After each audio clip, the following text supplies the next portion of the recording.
Budokai Tenkaichi 3 was epic on the Nintendo Wii. That's clear, and many came to know it thanks to this platform. Although Budokai Tenkaichi 2 was the first one to arrive on the Nintendo console in 2006, its impact wouldn't be as highlighted as with the third installment. Well, in fact, that happens with all the platforms where it was released, despite the fact that, in my opinion, Tenkaichi 2 has a much better story mode. Anyway, the question is, what made Budokai Tenkaichi 3 so special on the Nintendo Wii? Let's find out. The main differences between the PlayStation 2 version of the Budokai Tenkaichi 3, which is the most well-known, and the Nintendo Wii version are their online mode sections, and obviously their changes in gameplay to adapt to the Wii controls. The motion controls were still in a stage of incredible experimentation that had been exploited to the maximum with the capabilities of this console. For that reason, in the eyes of any child or teenager of the time, seeing how in the presentation trailer of a Dragon Ball game you could simulate the Kamehameha or pretend as if you were throwing powers was absolute madness. In addition, both versions were set to release at exactly the same time, on October 4th, 2007, for both Wii and PlayStation 2. The audience was practically divided, and in my opinion, those who opted for the Wii version got the best one out of all.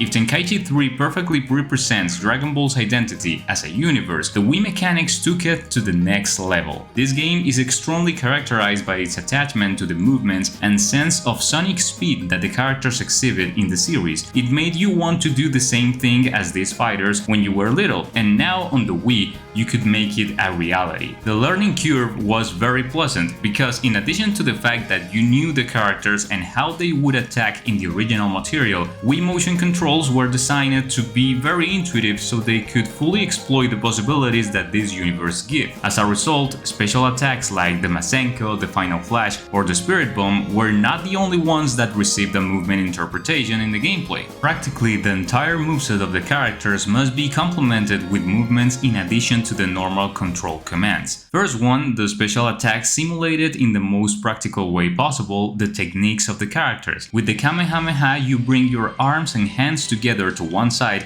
and then throw them forward. Rush attacks simulate a preparation pose for when you are about to throw the combination. With the special beam cannon, you must bring your right arm close to your head, and so on with the entire roster. Hand-to-hand attacks are performed with the A button, alternating with the B button, the trigger, working like the traditional square and triangle duo. But what happens? That in order to make more elaborated combos like chaining a second combo or throwing your opponent for an air combo, you must swing the nunchuck forward at the precise time so that it synchronizes with your attacks. This blew my mind when I was a kid, and I still think it was a step forward for innovation in the fighting genre. I mean, how the players must not only polish their muscle memory capacity to learn certain combos, but also perfect their motor skills in movement which extend from the fingers to the arms and shoulders. Well, I don't know, I may be sounding pretty exaggerated with all this, but I feel it's important to give it merit. Now, the same thing happens with the rush attacks, those where you have the opponent flying from one side of the field to the other, which are much easier to do now in Sparking Zero, by the way. But here on the Wii,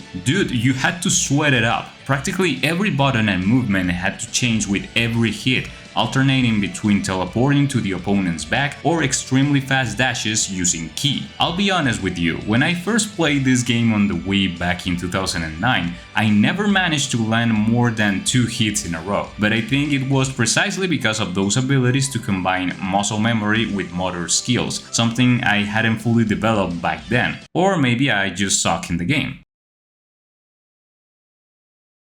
If you're tired of games being too expensive, at Instant Gaming you can buy all the games you want at an incredible price. You even have the option to get pre-orders and gift cards with a big discount. I've been using it for several years now, and here are my latest purchases to show you guys that is completely legit. Cheap, fast and safe. You can check it out in the link I leave you in the description down below. That would be a huge support for the channel. Let's get back to the video.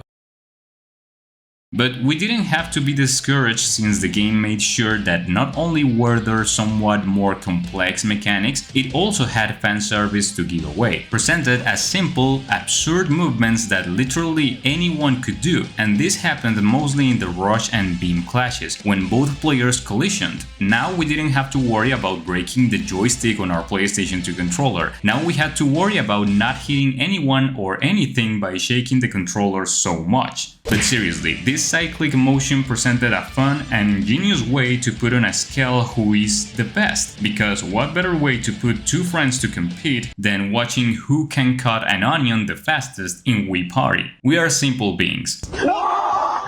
Because of that, it wasn't unconscious for friends to agree to do power clashes on purpose, not only because the animation of the clash looked epic, but also because they wanted to measure who beat who in this little minigame. Many other things in the game have their nice touches, like the way all the characters grabs. You literally pretend that you are holding something. It's a joy no matter how you look at it.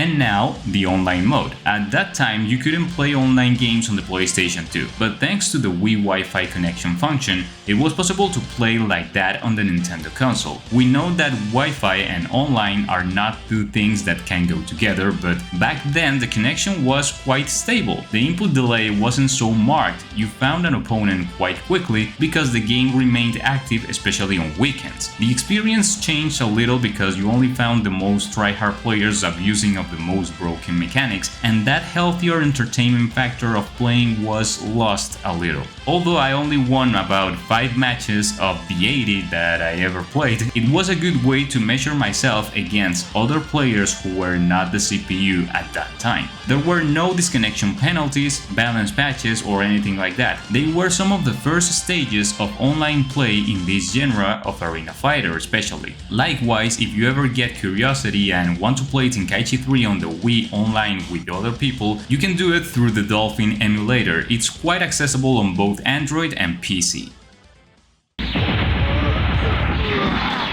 It's very difficult for something like the experience Tenkaichi 3 gave us on Wii to be repeated today. In fact, projects like Dragon Ball Z for Kinect have already attempted it, but have completely failed to capture what made this title special on this platform. Needless to say, Dragon Ball Z for Kinect was a total failure. However, I'm very grateful that emulators like Dolphin allow almost anyone with a low-resource cell phone or PC to enjoy one of the best arena fighter games in history. One that, although it's very difficult to replicate today, we can always go back to it and relive our golden times.